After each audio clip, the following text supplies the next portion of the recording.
Alright, what's up boys? Today we're back on MX Bikes, and today we are at the 2017 MXGP of America made by Concept Graph. In this video, I'm testing out the 450, so if you guys have any tips for the 450, let me know down in the comments below. And yeah, enjoy the video.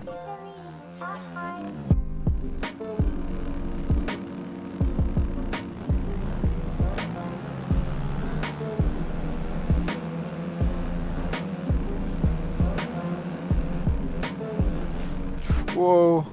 Oh my gosh, the E-Road. Holy crap. That was close. That was sketchy. I can't believe I passed everybody around the outside. Oh, shit. Oh, sorry for the cross jump there, Panda. That's my bad. The track is E-roading quite nice. It's the ruts are getting deeper. It's kind of cool. Yeah, but as you guys can see, I am on the KTM 450. Out of all the 450s, I've been kind of gelling with the KTM the most. Probably Cowie and Husky are probably even in second. But for now, I think I'm gonna stick with the KTM. I still remember that. Oh my gosh!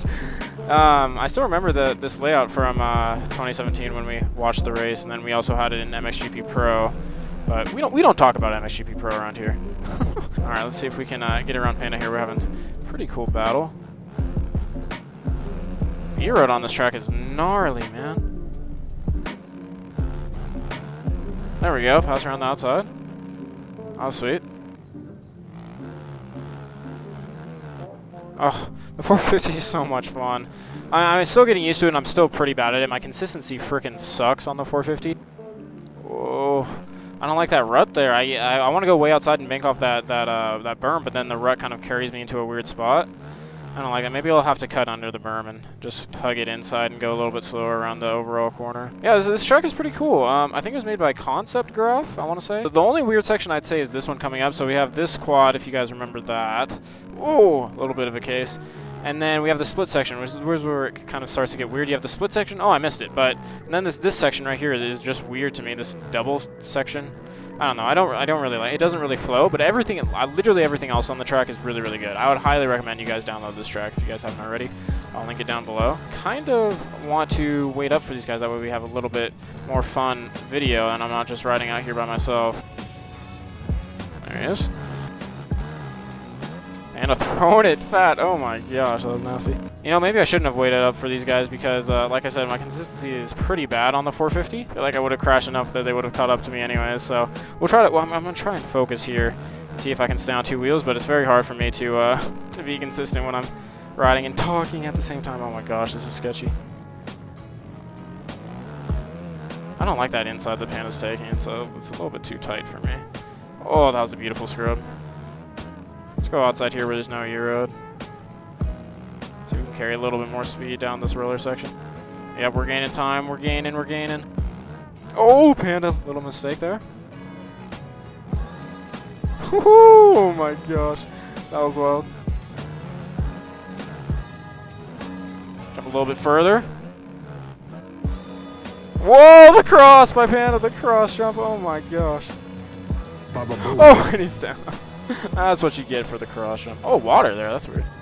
Unless that's a visual bug. I don't know. Oh, down the inside of Cast. Now I think the person out front is Alex, I want to say. Yeah, I remember when they hosted the MXGP here. It was pretty sick. Tomac, I think, won the first moto, got third in the second moto. I want to say he got second overall. Pretty disappointed in that. Hurling's won, right? It was Hurling's or Cairoli that won the overall. I'm also kind of glad that they took this off the schedule, to be honest. I feel like this isn't really the best track, and for like, I just feel like it's not a pro track or an AMA track, you know what I mean? I feel like the pro tracks are supposed to be the best tracks in America. I just don't feel like this is, I feel like there's better ones, like Glen Helen, for example. I know they're having problems with Glen Helen, like the owners or whatever. The owners are like, I think they're giving the AMA like trouble and stuff, like they're asking for too much money or something. I don't know.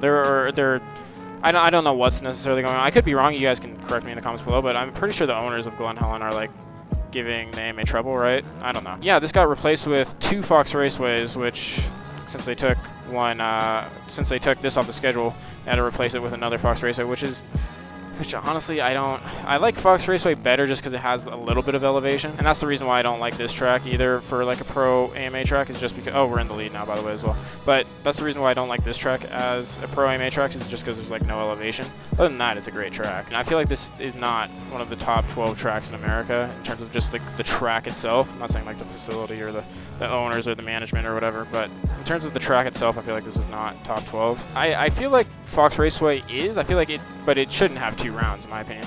I feel like I said, Glen Helen should be put back on there, or maybe even Muddy Creek.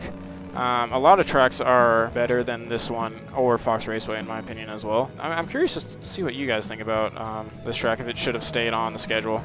I'm sorry if to any of the WW Ranch locals or WW Ranch lovers out there, but yeah, I'm not the biggest fan of this track on the pro schedule, but it is last lap now. Yeah, anyways, Muddy Creek would be fun to have back on the schedule as well, and Glen Helen, one of the two. Don't mind which one. Oh my gosh, I'm getting caught by second. I thought I had a big lead. Nope, here he comes. Oh my gosh. Like I said, I'm not very consistent on the 450, so I'm crashing every 2 seconds. Oh, I was like bone arrow that thing. Yeah, I'm just not really very good on the 450, to be honest. I would say like I said, this one's my favorite, and then Husky and Cowie in second. I think it's just gonna take some time. I think that goes with anything. Like, instead of just messing with setups and stuff, I'm just gonna try and get used to one bike on the 450.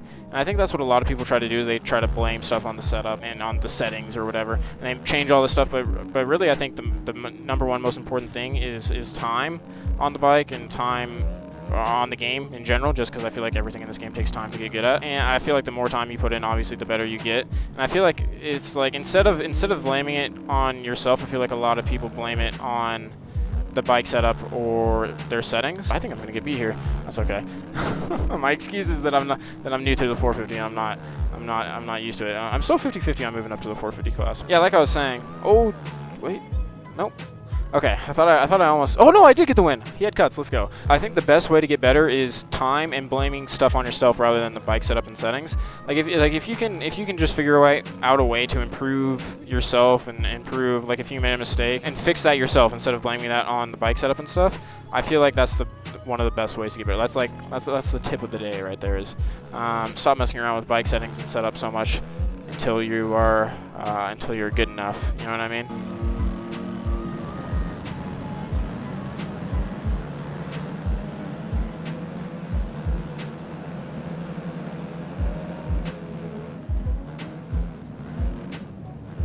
Oh no! Now I'm really glad that is off the schedule for pro motocross, because that is an AIDS first corner, if I'm being honest. Anyways, I feel like the KTM is generally the favorite 450 for a lot of players. I also feel like in the 450 class there's a lot more diversity though in bikes. I feel like the 250s has like 2 bikes. It's like the KTM. I mean, not the KTM, the Cowie and the Honda, right? And I feel like 60% of the people ride the Cowie, and then the 40% of the people ride the Honda, and that's all you see on the gate. In the 450 class, I feel like there's a lot more diversity in terms of the bikes. Like, everybody likes a different bike, but I'd say like 30% of the people, maybe 40% of the people like the KTM the most, and that's the majority of the gate you'll see on the KTM. Sorry, buddy, I didn't expect you to cut down like that. I thought, to be fair, I was holding my line. He cut into my line. Like 40% on KTMs, and then like 10% on Husky, 10% on Gas, 10% on Honda, 10% on Cowie, stuff like that. You know what I mean?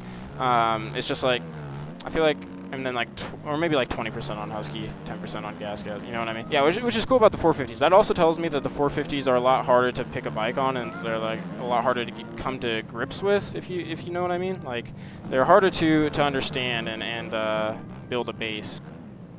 Go far outside here. Just a little smoother. Oh, that guy's getting sketch. The 450 has so much power. Look at that, man. Holy crap. Some of the jump faces, you can see how like there's ruts forming and it's just getting deep and gnarly. Can we scrub past him? No. Oh my gosh, almost jumped off the track.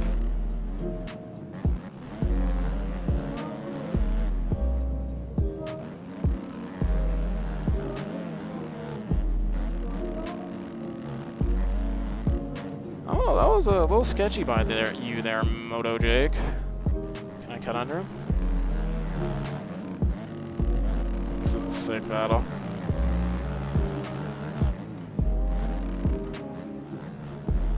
But we're gonna send it. Yeah, I get barked on. That actually worked out really well. Okay, so it is faster to send it. I was wondering about that, if it was faster to roll that wall or send it. Gosh, it's just so fast. It's unbelievable. That's the hardest thing for me to get used to is the speed, and then obviously the traction's less. But in F1 though, that was not at all how I expected that to go. I kind of disappointed in Charles, to be honest. Like, we found out that it was a actual real mistake from him. Max started behind him. He was right on Charles Leclerc's ass the whole freaking race, looking like he was going to pass him. And then Leclerc later on in the race started to pull away a bit, and it was actually looking like he was getting a little bit of a gap. Max pits for new tires to try and undercut him, and then Charles Leclerc is probably pushing so that he doesn't get undercut. And oh crap, that was close. Oh, I'm still gonna go down. Oh no, this is not good, boys. This is not good. This is not good. What the hell just happened? Okay, well, I guess we're in 9th place now after all of that. Holy crap. Anyways, Charles Leclerc spins while pushing hard in a corner. Spun and goes off track and runs into a wall and DNF'd. And it's like, he even said in his interview that it's all his fault and it was a driver error, and like, he's performing at his highest level of his career right now, and he can't afford those mistakes, which is true. And it's true, he can't afford those mistakes, and I'm kind of disappointed because he had that one in Imola, right? And I thought that would be like his one of the year.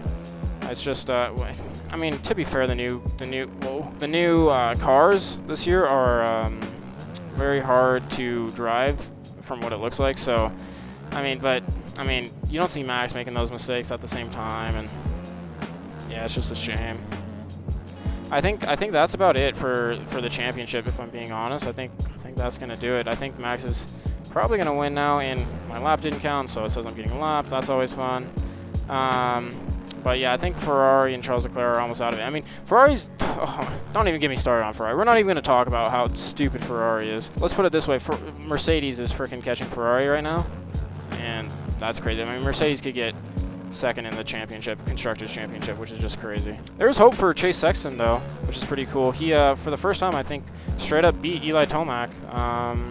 Well, not for the first time, but like for the first time in a while, straight up beat Eli Tomac. Yeah, he should have won Moto 1, to be honest. It's unfortunate that he ran into the back of Tomac there, but like Villopoto said, he should have pulled his clutch in when he saw that happening. I guess that's why you don't follow each other's lines and stuff. But it looked like he was far enough back to be able to react. It just, I guess these guys are just carrying so much speed into the corners that you can't even slow down even if you're that far back. Yeah, Tomac and Sexton are on another level. And I want you guys to think about something. Imagine when Tomac retires next year, because this is his last year of outdoors.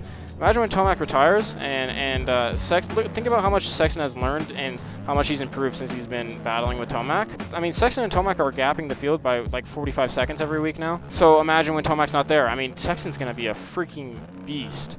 Like, he's going to win a lot of, like, who's going to stop Sexton? I feel like there's nobody's going to stop Sexton until Jet moves up. But we don't even know how good Jet will be on the 450s, to be honest. You know what I mean? And the only thing that can stop Chase Sexton, though, is himself. I mean, he's known for crashing a lot, and it would be a shame if he crashes out of next season because of like injury or something and isn't able to win a chip, because he is by far the best rider in the field by now besides Tomac. Here's the end of the race. Alrighty, boys, that's about going to do it for me. Go check out this track. Go download the track. The track link is down below. Yeah, if you guys enjoyed the video, please leave a like and a sub, and I'll see you guys in the next one.